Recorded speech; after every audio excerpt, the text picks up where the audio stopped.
Hello everyone, welcome to JAIIB CAIIB Prep. In today's video, we'll start Module B. We'll start with Unit number 22, Principles of Lending, different types of borrowers and types of credit facilities. So in this particular unit, we'll understand about different principles of lending, different types of borrowers like individual, companies, LLPs, partnership, proprietorship, and different types of credit facility, fund-based, non-fund-based, and other credit facilities. So let's start today's video. So one of the main jobs of a bank is to give money. This is called lending. When a bank lends money, it cannot do it blindly. The bank must follow certain safe and tested principles so that the money is recovered on time and without loss. And a banker must also know the rules and laws that apply to different type of borrowers, the needs of a customer so they can give the right type of loan, and the different credit facilities available and how the legal relationship works in each of them. We'll start with principles of lending. Lending money has risk, especially because bank mostly lends using depositors' money and not their own. And to reduce risk, bankers follow some key principles. Number one being safety.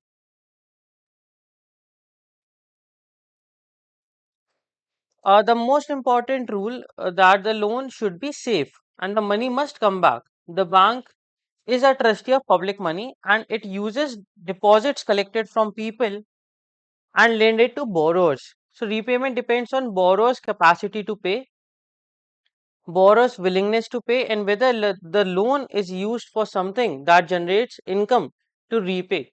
Second being liquidity. So loan must be repayable on time so that the bank can meet withdrawals by depositors. Banks prefer short-term loans or loans for working capital so the money is not blocked for too long. If the borrower fails to pay, the bank should be able to sell the security easily.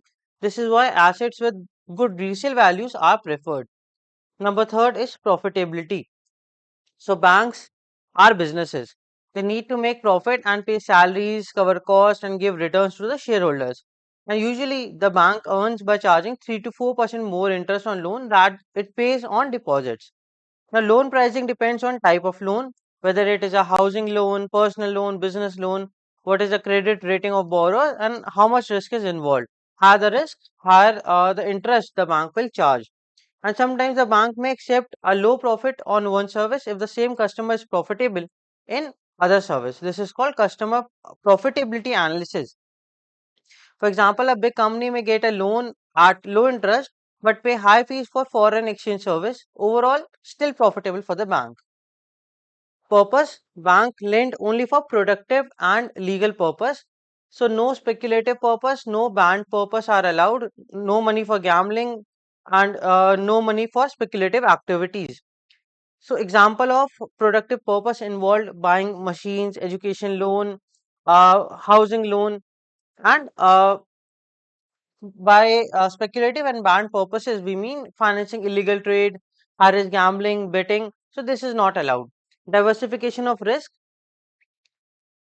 So the bank should not put all its eggs in one basket. If it lend too much to one industry, area, or borrower, a single bad event could cause a heavy loss.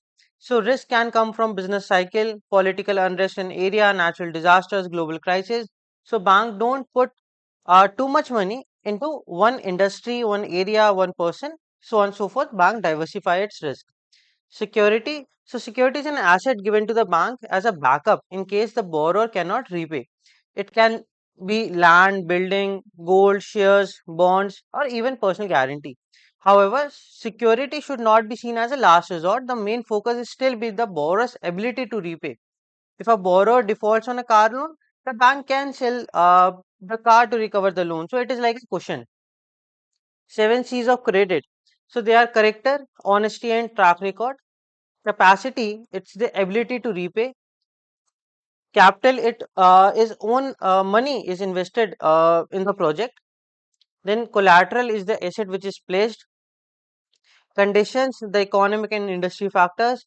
Cash flow is regular income and credit worthiness is past borrowers borrowings history. Now we have different types of borrowers. Let's understand them one by one. We start with individual, then we'll go proprietorship, partnership, company, HUF, so on and so forth, and we'll cover all types of borrowers. So bank lend to individuals for personal or business purposes, for personal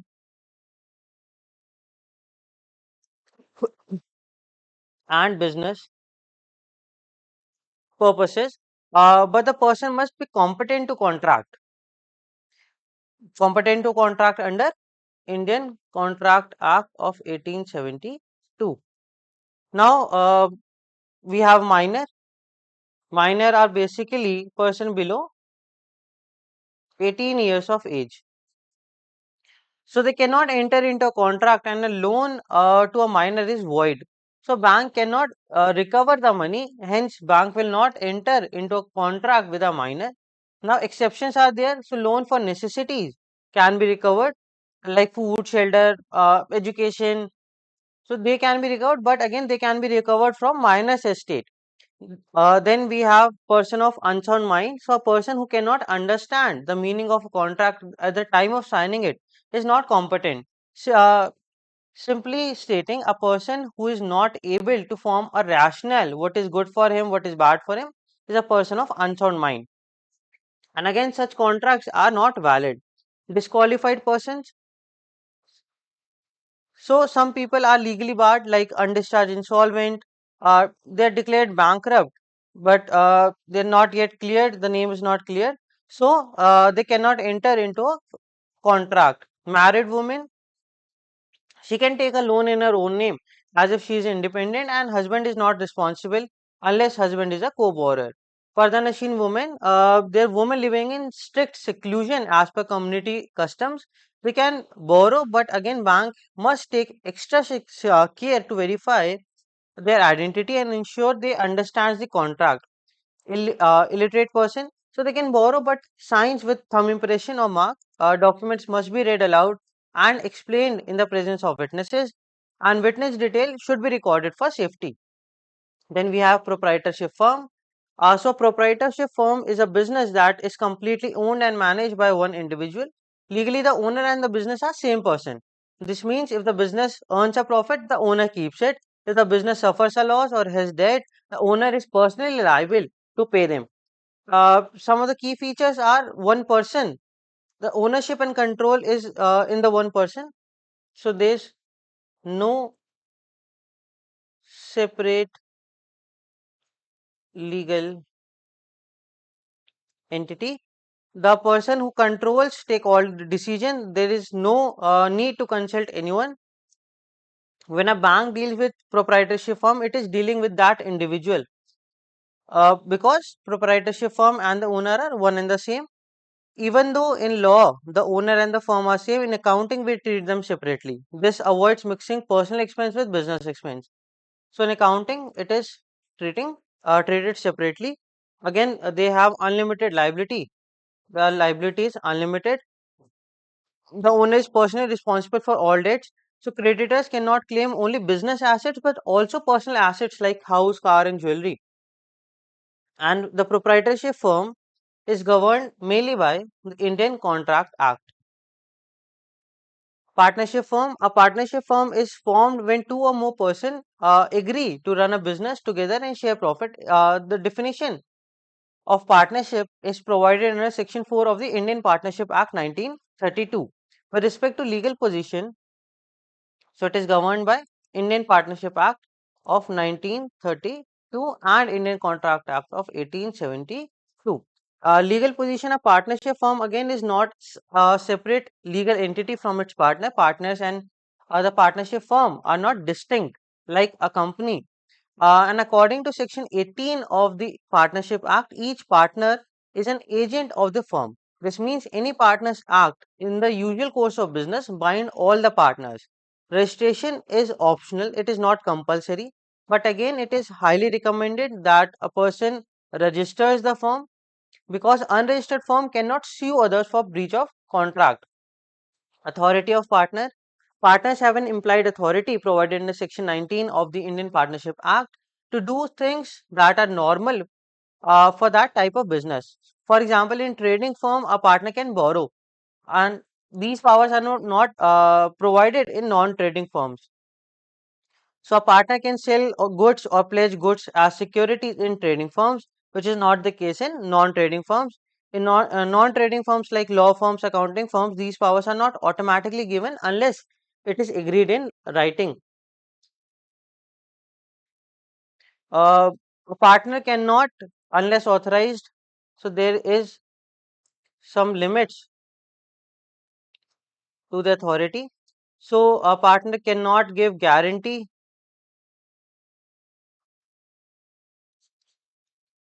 A partner cannot submit to arbitration.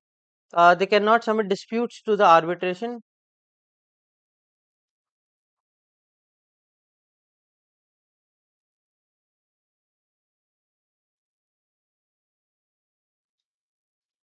They cannot admit another partner on behalf of the firm, or they cannot sell or mortgage property which belongs to the firm. So these are certain limitations to the authority of the partners. Some essential ingredients are at least two persons are required to form a partnership, and maximum 50 persons uh, can be there for profit making partnerships. Agreements can be oral or written. Sharing of profit and losses are equal unless it is agreed. Business can be carried by all or any one of them by or anyone on behalf of all. And there are certain bodies like societies, club, HUF. They are not partnerships. So need to understand that societies are not partnership. Hindu undivided families are not partnerships. Registration of partnership firms, again optional but highly recommended. Why to register? A registered firm can sue others. Partners cannot deny the existence of the firm, and it encourages transparency. The procedure. So you apply to registrar of firms within 1 year of starting the firm. You submit firm's name, address of office, main branch, main head office, branch offices, name and address of partners, date when partners joined, duration of the firm, and you pay the prescribed fees. Now, registrar enter details in the register of firm and issue a certificate of registration. Giving false details can lead up to 3 months of imprisonment or fine or both, and anyone can inspect or get the copies by providing a certain fees. Then there are consequences of non-registration, like partners cannot sue each other for contractual rights, firm cannot sue outsiders on contractual matters. Again, exceptions are there: suit for dissolution, realizing dissolved firm's property, insolvency proceedings, and small cause suits. So these are exceptions. Even if the partnership is not registered, these cases can be filed.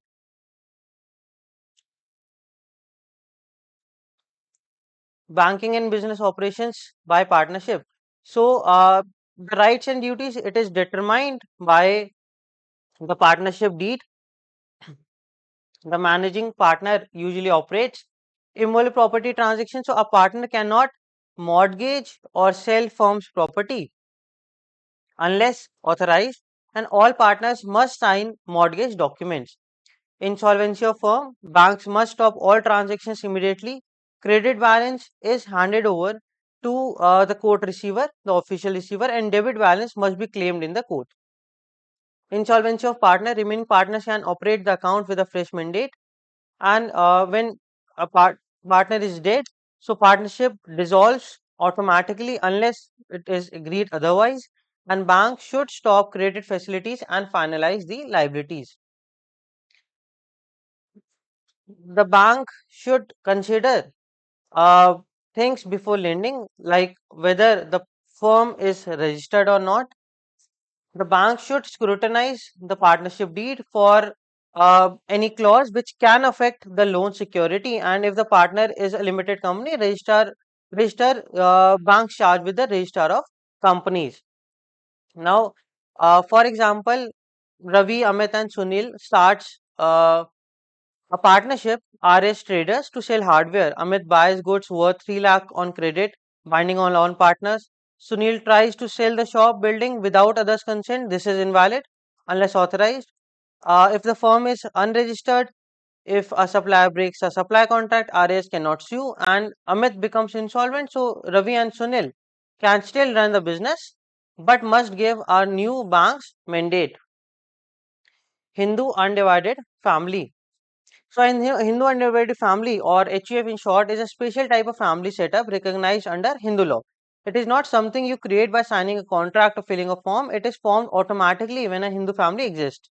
So it includes all the people who are descendants from a common male ancestor. That means father, grandfather, great grandfather, and so on, along with the wives and unmarried daughters. So for income tax purposes, in income tax, HUF is treated as a separate person under Section 231 of the Income Tax Act.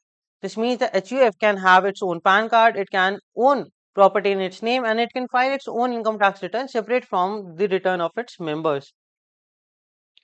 Some of the key features of HUF, let's study it.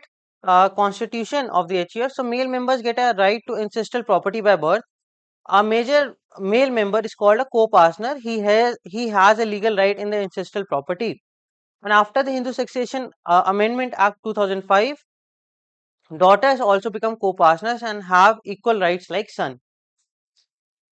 The head of the family is known as Karta. The head is known as Karta and the members are known as co-partners.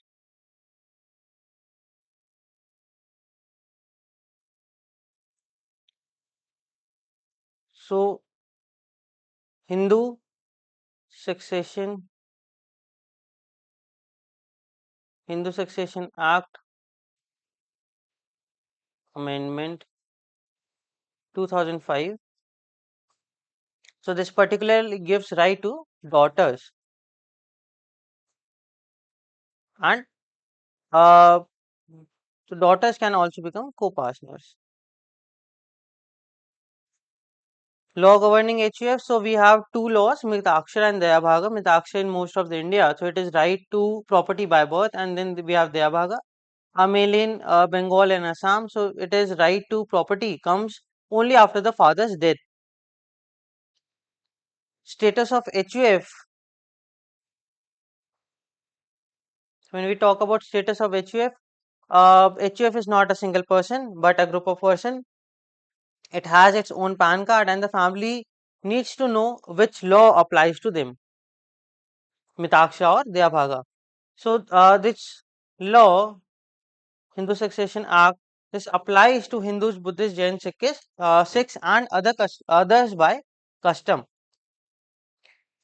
Management of HUF, the Karta is the head and the Karta manages the Hindu undivided family.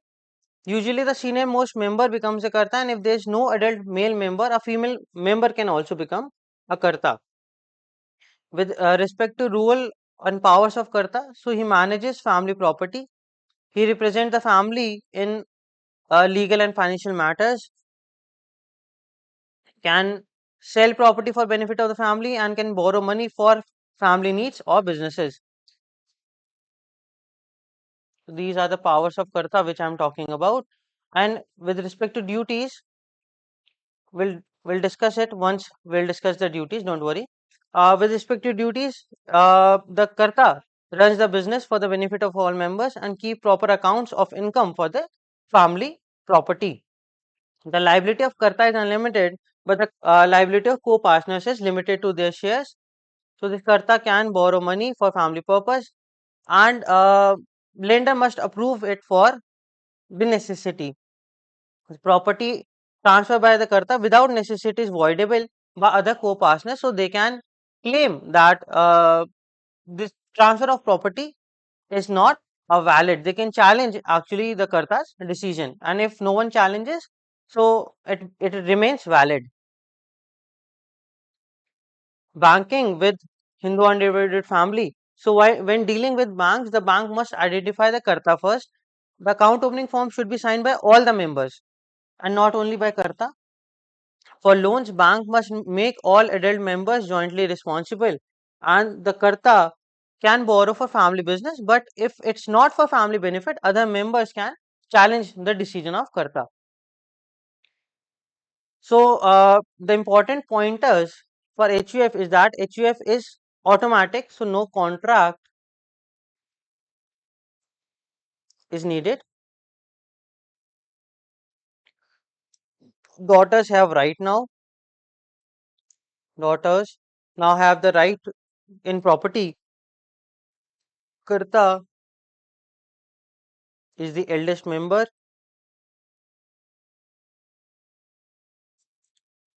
Separate PAN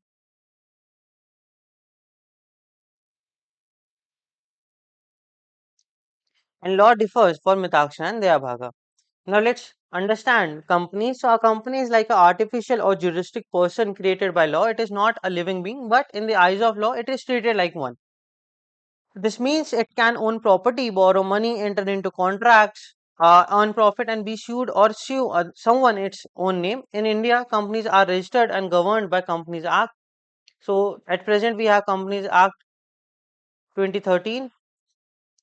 Previously, we have Companies Act 1956. And once a company is formed, it has perpetual succession, meaning to say a person may come, person may go, but the company remains forever. Uh, and only a legal process can dissolve it. Company differs from its owners. So a company has a separate legal identity from its member. This is the biggest difference from other forms of businesses like partnership or sole proprietorship. Let's understand the famous case of Solomon versus Solomon and Company. So the principle of separate legal entity was established in this case. So Mr. Solomon owned a shoemaking business. He formed Solomon Company with himself and six family members as shareholders. The company bought his business for some 38,700 pounds and he received 20,000 shares and debentures worth 10,000 and some cash. When the company later went bankrupt, unsecured creditors claimed that Mr. Solomon should personally pay them since he was the company. The House of Lords rules that a company is different person from its shareholder. Even if one person holds almost all the shares, company is still separate and shareholders are only liable up to the value of their unpaid shares. Now, this established two key principles. Number one, separate corporate personality, and number two, limited liability.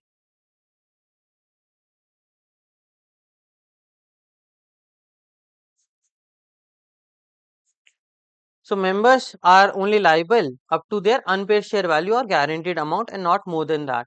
And this was reaffirmed in Tata Engineering versus State of Bihar by the Supreme Court. So the Supreme Court explained that a company has its own name and seal, and it can own asset, and these assets are separate from its members. It can sue or be sued in its own name. Creditors of the company cannot claim assets of shareholders, and creditors of shareholders cannot claim company's assets. Liability of shareholders is limited to the capital they have invested. Let's understand the key characteristics as well. So it's a voluntary association. People freely come together to form it. Perpetual succession. Again, people may come, people may go, and the company remains forever. Transferability of share is there. So in public company, shares can be freely bought and sold. In private companies, there are legal restrictions. We have limited liability. Ownership of the property is separate. The company owns the property and not the shareholders. And then the company has right to sue and be sued. It can take legal action or face legal action in its own name.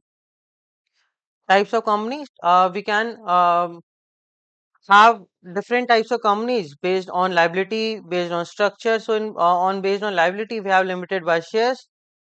Most common liability is limited to unpaid share value. Then we have limited by guarantee. A member agrees to pay a set amount if the company winds up, often for non-profit clubs and education trusts. Then we have unlimited companies. So no limit on members' liability. It is rarely used. Based on ownership or structure, we have private company. Private company restricts the share transfer.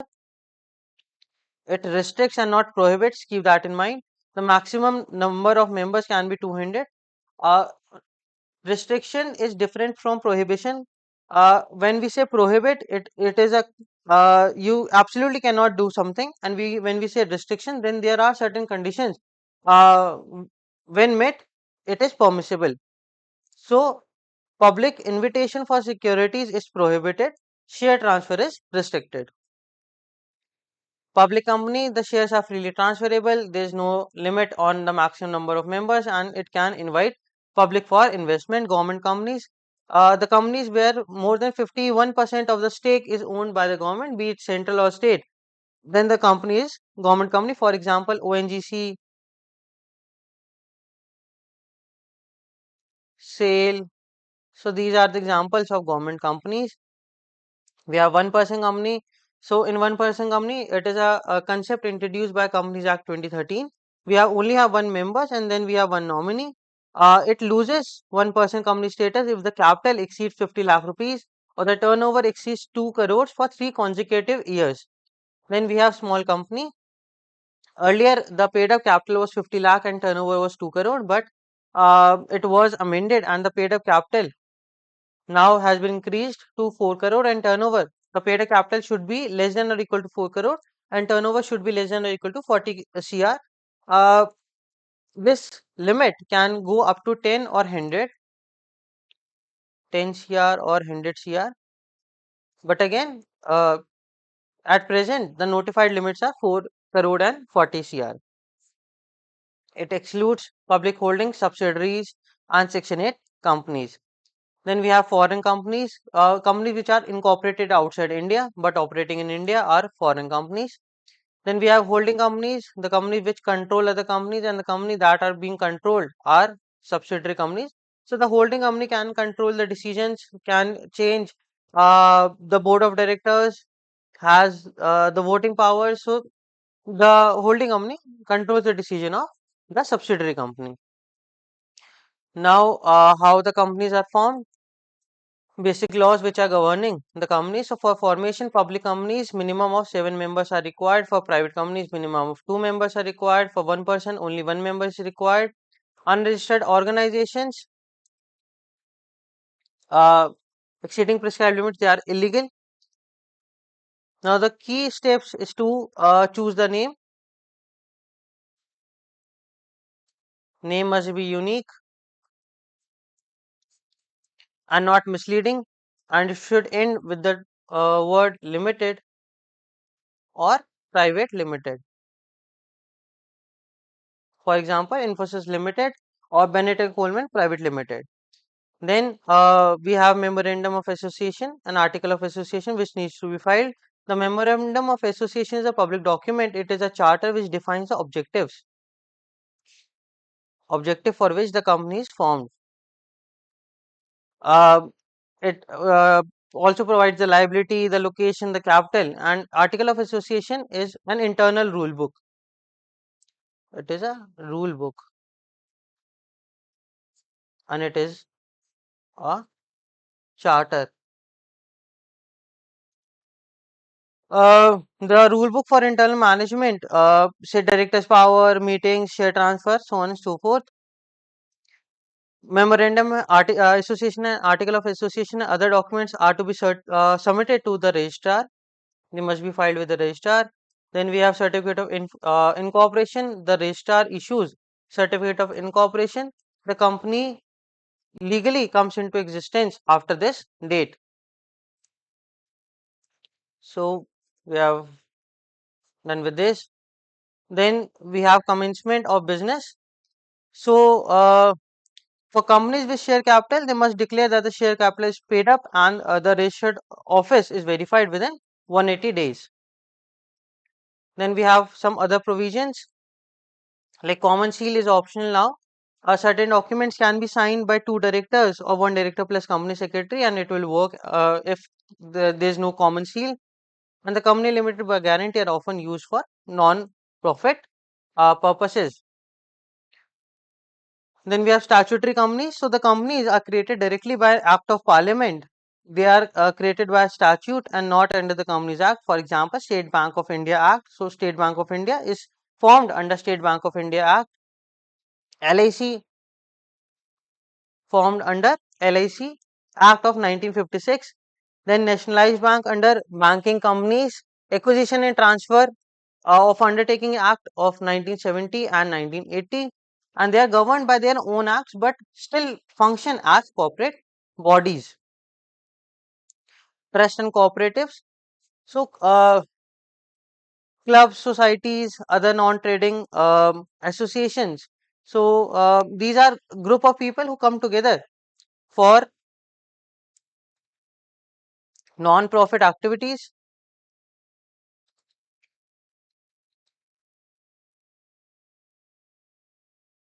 like sports club, education society, cultural association, and they are not allowed to carry out financial transaction unless they are properly registered under law. Common laws under which they can be registered is Society Registration Act, Cooperative Societies Act. For example, a sports club like XYZ Cricket Club may be registered under Society Registration Act. Then we have trust. So, what is a trust? A trust is a legal arrangement where someone manages property or money for the benefit of others. The person who manages is known as trustee, and for the benefit, for the person for whose benefit it is managed is known as the beneficiary.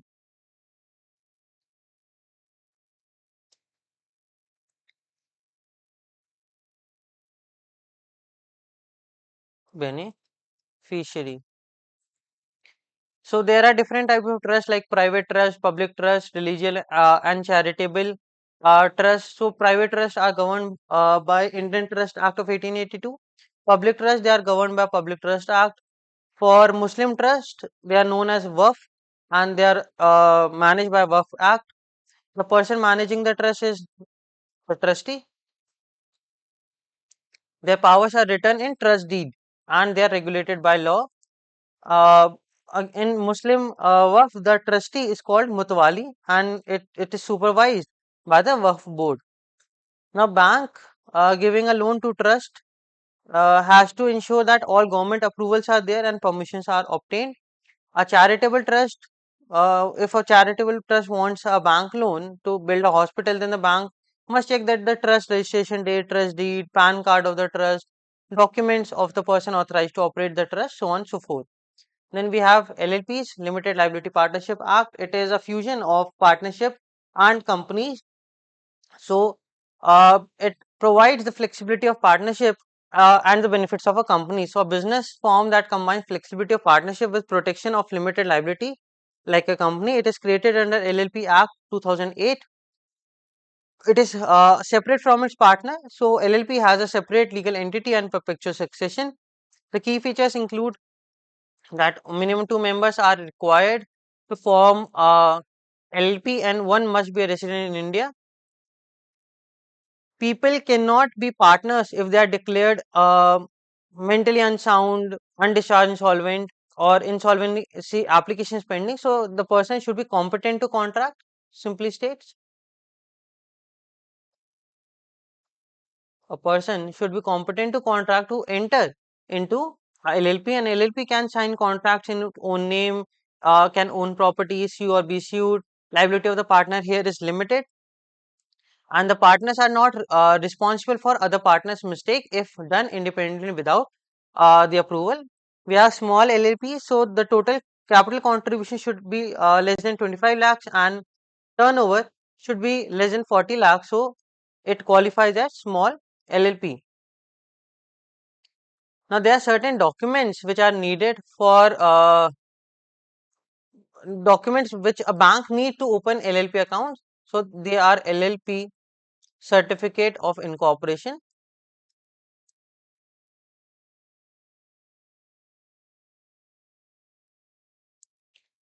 PAN card, proof of residence,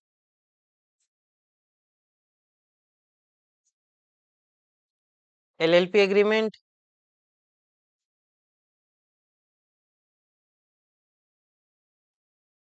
and this is plan of LLP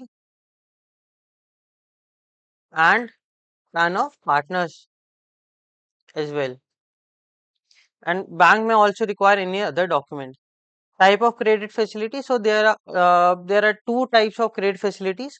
So bank give money or financial support to its customer in different ways depending upon whether the banks actually funding it. So the funds are flowing or not. So we have fund based facility. Here the banks actually give money to the customer. The bank's fund flow out and interest is charged on the amount given. Cash credit, overdraft, term loan, bill finance. Then we have non-fund based facilities. So the bank does not give you money directly but gives a promise or guarantee on your behalf. This help you to do business without paying cash immediately. So it includes bank guarantee, letter of credit, acceptance facility, and we'll understand them one by one later in this unit as well. So we'll discuss CC, OD, term loans. So don't worry about it. Then there is a segregation of borrowers based on retail and commercial loans. So retail loans is given to individual or small businesses, and commercial loans is given to larger businesses in bigger amounts, and it requires detailed assessment and monitoring. So again, these loans can be further divided into term loans and working capital loans. So what is a working capital? It is money needed for day-to-day running of business. It is used for buying raw materials, spare parts, wages and salaries, and it used to pay the electricity bill, water bill, utility bills, and to pay the tax, transportation charges, and other running expenses. So it is the money for a work operating cycle. Now, what is an operating cycle? It is time taken from buying the goods to receiving the payments. A person, a corporation buys goods, works on them, sell the goods, receives the payment, and again buys the goods. So this is an operating cycle. There are two types of working capital: gross working capital, net working capital.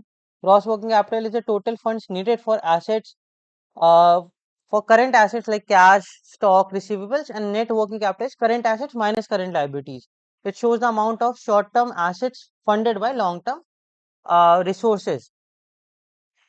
Adequacy of working capital. So, too much of working capital means the money is idle. There are low returns. You are just piling up the money. The money can be invested somewhere else, but money can bring some extra money. And if the working capital is inadequate, then the business operation will suffer. There will be delay in payments, and again, risk of losses are there. Risk return link the relation. So lower the risk, lower the return. Higher the risk, higher the return. So there's a direct relationship between risk and return. If the risk is higher, then the return will be higher. If the risk is low, then return will be low. Long-term funds. So businesses also need money for buying land, machinery, vehicles. For this purpose, term loans is provided. The duration of term loan is more than a year, usually up to 10 years, and sometimes it goes up to 15 to 20 years. Now, term loan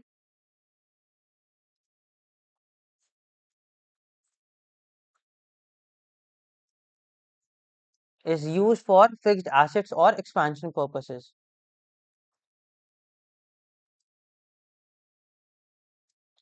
and it is repaid in installment from profit. Repaid from profit, and sometimes used to finance a permanent portion of the working capital. So these long-term funds are used. Now, what is the difference between term loan and working capital? So, term loan, the purpose is for buying fixed assets or long-term needs, and for working capital, it is required for day-to-day operational needs. The duration, again, it is medium to long. It is usually a year. It is renewable in nature.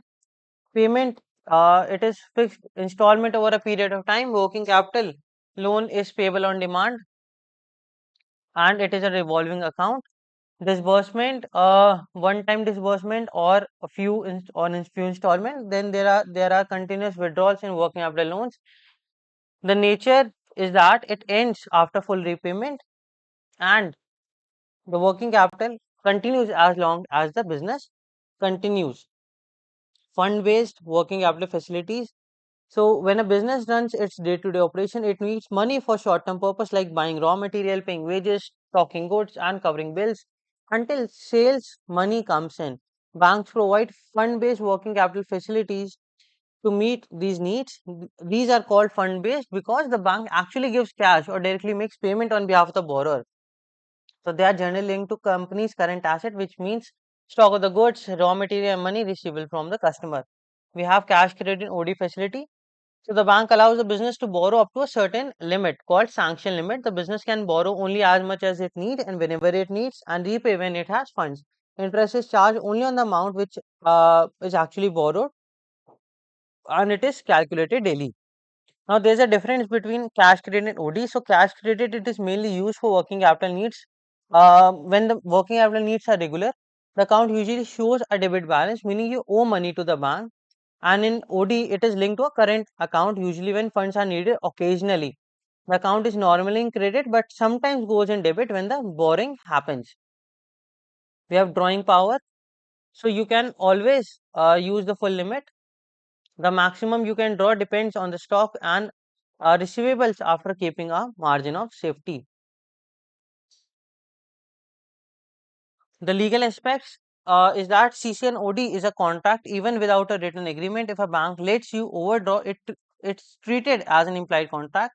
Courts have made borrowers repay with interest in such cases. Then we have Clayton's rule: when money is deposited in such account, it first repays the earliest debt.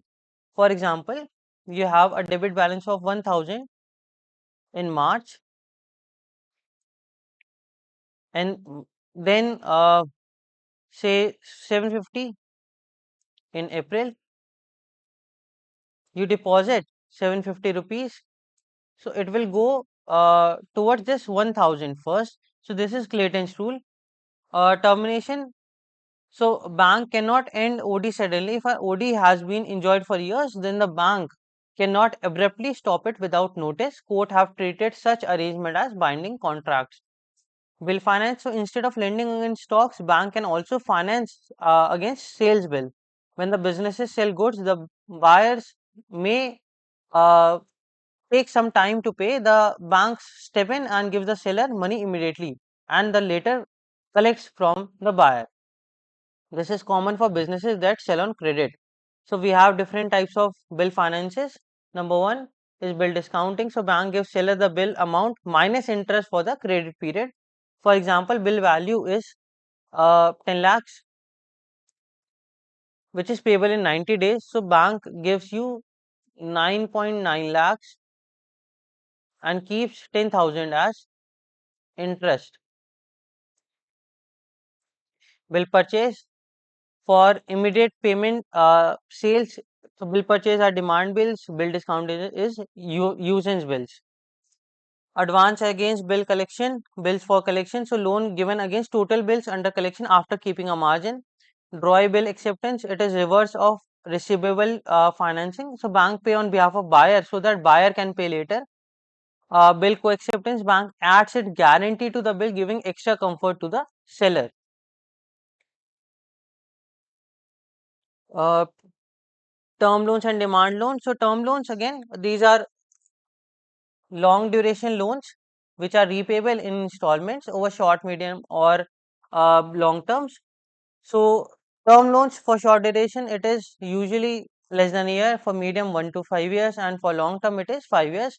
These are demand loans. Demand loans are payable on demand. Whenever the bank demands it, the person has to pay. Bank can also finance long term and infrastructure projects.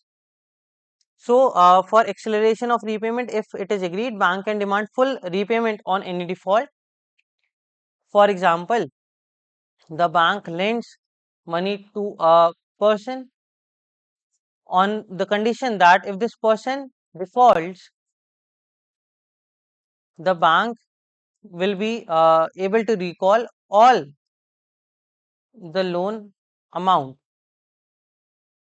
So, if this person defaults, the bank has the option to recall all the money if it is agreed. Then the limitation period: the term loans have 3 years of limitation period from date of default of installment. For demand loans, again 3 years, and bank may wait until the last installment due, or bank can file a case on the first default, but losing claims on earlier defaults. Again, there is a risk of losing all the claims on earlier default if bank waits till the last date. Non-fund based facility. So when bank give loan on credit, they usually give money upfront, right? Like a cash loan or overdraft. So this is called fund based facility. But sometimes the bank does not give you money immediately. Instead, it promises to pay money if something happens in the future. So this is called a non-fund based facility because no money leaves the bank immediately. These are called contingent liabilities, meaning the bank's liability depend on uncertain event or happening. Bank guarantee. A bank guarantee is like a promise from the bank to pay a third party if, say, you, the customer, fails to fulfill your contractual obligation or payment obligation. We'll understand bank guarantee in detail in unit number 31. It is governed by section 126 of the Indian Contract Act, which says that a guarantee is a contract where third party agrees to pay if the main person, the customer, defaults. So there are three parties involved: surety, principal, debtor, and creditor. The bank which gives guarantee is surety. The person on whose behalf the guarantee is given is the principal debtor. So the customer is the principal debtor, and the person to whom the guarantee is provided is the creditor. The purpose again is to support working capital or long-term obligations. So customer often needs bank guarantee to support their business transactions, especially when dealing with big companies or government departments. So these guarantee help them to avoid blocking cash as security deposit. So there are different types of guarantees, say performance guarantee, financial guarantee, DPGs, which we'll study in unit 31 in detail. Performance, financial, deferred payment guarantee. So we'll discuss them in unit number 31. DPG will discuss in unit 33. Then there are some special types of guarantee, which like bid bond guarantee. So when bidding for a project, bidders often must deposit earnest money to show seriousness. So instead of cash, a bank guarantee can be given. Earnest money. So same as bid bond, a guarantee is placed in cash earnest money. Advance payment guarantee. If the buyer pays you in advance, you can give a bank guarantee promising to return the advance if you fail to deliver. Then retention amount guarantee. Sometimes a buyer holds back some payment until after the contract is satisfactorily completed. The supplier can give a guarantee for that amount. Letter of credit, we'll discuss it in unit number 32.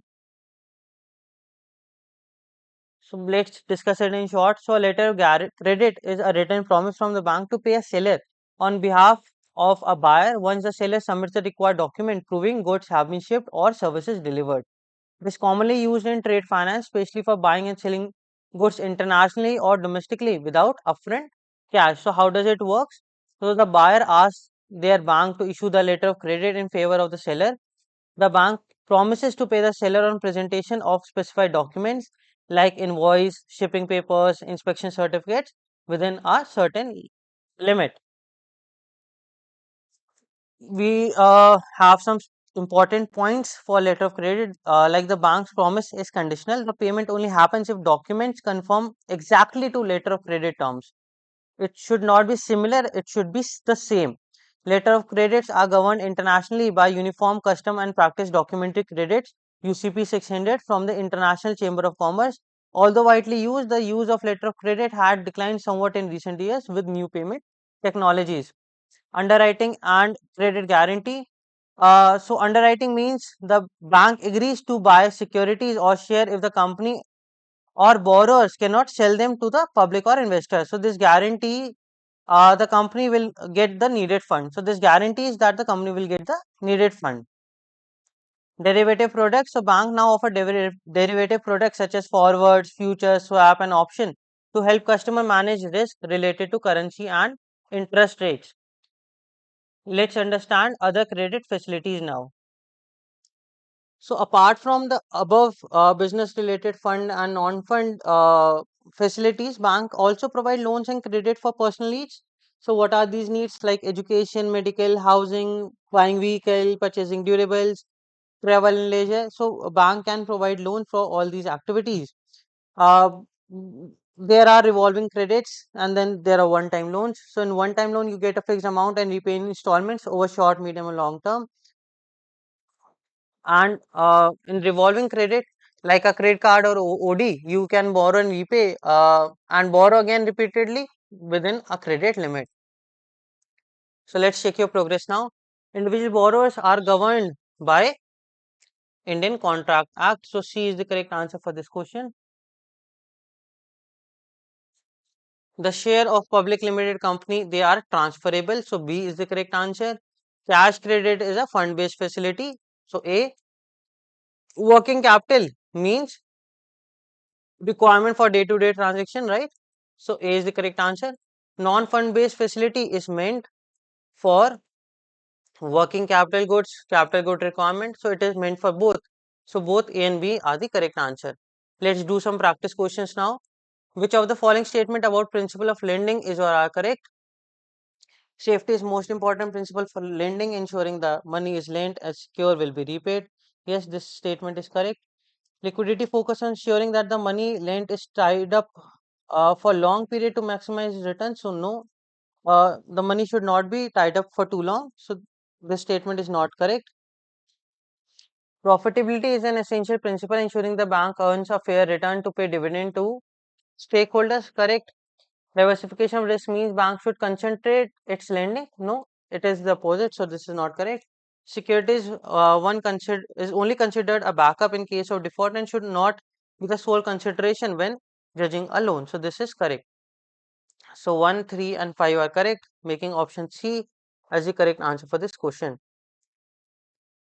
Which of the following statements are true regarding the eligibility of individual for receiving loans from bank? Minor is not capable of entering a contract except for necessities. Correct. Person who is declared insolvent cannot enter into contract as long as they are non-discharged insolvent. A person cannot enter into a contract, so this statement is true. And as as long as they are non-discharged insolvent, yes. So uh, this statement is correct. A person who is declared insolvent cannot enter into contract as long as they are non-discharged insolvent. A married woman is allowed to borrow from a bank and her husband will be liable for debt. No, this is not true. Her husband will be liable for debt if he is not a co-borrower. So this statement is not true. This is false. A married woman is allowed to borrow. This is correct. And husband will not be liable for the debt if he is not a co-borrower or guarantor. A Pradhanasheen woman has a capacity to enter into contract and receive a loan from bank, though extra precautions are needed. So this is correct. She has a capacity, extra precautions are required, and illiterate person is incapable of entering into valid contract even if they sign with. So this statement is not correct. Guardians can borrow money on behalf of minors, but the money lent for necessities is recovered for minors' estate. So this is correct. So 1 is correct, 2 is correct, 4 is correct, 6 is correct. 1, 2, 4 and 6 should be there. So there is a typo. So 3 is not correct. It should be 2. So B is the correct answer for this question. Which of the following statements are correct regarding partnership firm? As per the Indian Partnership Act, a partner is considered an agent of the firm for the purpose of business. So this is correct. Registration of partnership firm is compulsory. No, it is optional. So this is not correct. A firm can sue a third party even if it is not registered. So again, this is incorrect. Firm should be registered. Implied authority allows a partner in a trading firm to borrow money on behalf of the firm. This is correct. A partner can bind the firm by submitting dispute to arbitration without express authority. This is not correct. Partnership is a relation between person who agrees to share profit of business carried on by all or any acting for all. This is correct. The maximum power partners is currently 200. No, it is 50 and not 200. So this is not correct. A society, a club or joint Hindu family is not considered a partnership. Correct. A partner of an unregistered firm cannot sue another partner to enforce contractual rights. Again, this is correct. So 1 is correct, 4 is correct, 6 is correct, 8 is correct and 9 is correct. So option A is the correct answer for this question. Which of the following statement regarding HUF are correct? HUF family is created through legal contract. No, not correct. Consist of person lineage descendant from a common ancestor, including wives and unmarried daughters. Correct. Treated as separate person under Income Tax Act. Correct. Major male member in HUF called co-partner. Correct. Karta is responsible for dealing with the bank for the benefit of the joint family business. Again, correct. HUF is governed only by Mitaksha. No, it is also by Deyabhaga. So this is not correct. When opening a bank account, all adult members of HUF must be made jointly and severally liable. So this is again correct. So 2, 3, 4, 5 and 7. 2, 3, 4, 5 and 7. So here it is in option C. So option C is the correct answer for this question. Consider the following statement about different type of companies under Companies Act. A private company may have maximum 200 members, excluding. So this is correct. Public company can restrict shares transfer through AOA. So private companies can restrict, not public companies. So this is not correct. Government company must have at least 51% of its paid up share capital held by central or state government. So this is correct. 1% company loses its status if average annual turnover exceeds 2 crores over 3 consecutive years. Again, correct. A small company can be a public company. This is not correct. Small company cannot be a public company. So 1, 3 and 4 is correct, making option A as the correct answer for this question. Consider the following statements related to Companies Act 2013 and incorporation of companies. A company limited by guarantee can either be a private or public company. Yes, this is correct. MOA defines internal rules. No, it is AOA and not MOA that defines internal rules. AOA is subordinate to MOA. Yes, indeed, AOA is subordinate to MOA. So MOA is a public charter. AOA is a rule book. So statement 3 is correct. Must file declaration that all subscribers have paid their shares within 180 days to commence business. Yes, correct. A company must end with limited or private limited depending on its type. Again, correct. Common seal is mandatory. No, it has become optional. So this is not correct. So 1, 3, 4 and 5. 1, 3, 4 and 5. So option D is the correct answer for this question. Consider the following statement regarding LLP. It is a body corporate form under LLP Act, separate from its partner. Correct. Individual who is undischarged insolvent can be a partner, and no, it cannot be. Turnover does not exceed 25 lakhs. Sorry, contribution 25 lakhs, turnover 40 lakhs. So this is again correct. So 1 and 3 are correct, making option C as the correct answer for this question. Which of the following statement are true regarding credit facilities? Fund-based credit facility involve outflow of funds from bank to the customer. Correct. Non-fund based credit include term loans and OD. No, term loans and OD are fund based, not non-fund based. So this is not correct. Retail loans are usually for individual customers and include home loan, vehicle loan, credit card. Yes, this is correct. Commercial loans are generally smaller in amount. No, commercial loans are generally larger in amount and not smaller in amount. Working capital loans are typically repayable on demand and are classified as current asset in bank's balance sheet. So this is correct. Term loans are generally for medium or long duration and are used to acquire fixed assets. Correct. An operating cycle refers to the time it takes for a company to turn its inventories into cash. So again, this is correct. So barring 2 and 4, all the statements are correct. So option A, 1, 3, 5, 6 and 7. So this is the correct answer for this question. Which of the following statement is correct regarding bill finance? In bill finance, the cash credit facility granted to the borrower is typically higher when a bill finance facility is also granted. So this statement is not correct. When a bill finance facility is granted, the cash credit facility is typically lower as it is granted only for stocks and not receivables. Bills co-acceptance is a fund-based facility that requires the banker to extend finance against the bill. So, bill co-acceptance facility is a non-fund based facility where the banker undertakes an obligation related to the bills. So, it is a non-fund based facility, not fund based facility. The proceeds from discounted bills are credited to the borrower's cash credit or OD account, and the outstanding amount is cleared when the bill is paid by the borrower. So, this again, this is correct. So, this is not correct. So, only statement 3 is correct. So there is a typo. So there must be only statement 1, only statement 2, only statement 3. So only statement 3 is correct. Which of the following statements are correct about non-fund based facility? Non-fund based facility involves an immediate outflow of funds. No, not correct. Bank guarantee is a facility where the bank undertake to discharge the liability of the borrowers to third parties. Yes, this is correct. Letter of credit is non-fund based facility where bank guarantees the payment of the seller's goods immediately, not immediately. So, upon the presentation of documents only, underwriting and credit guarantee are declining due to advent of merchant banking. So, this is correct. Derivative products offered by bank provided non-fund based credit support to the customers, allowing them to hedge risk. Yes, correct. Performance guarantee and financial guarantee are primarily used to secure capital, goods and long-term loans. So this is not correct. They're usually related to working capital needs, not just capital loans or long-term loans. So this is not correct.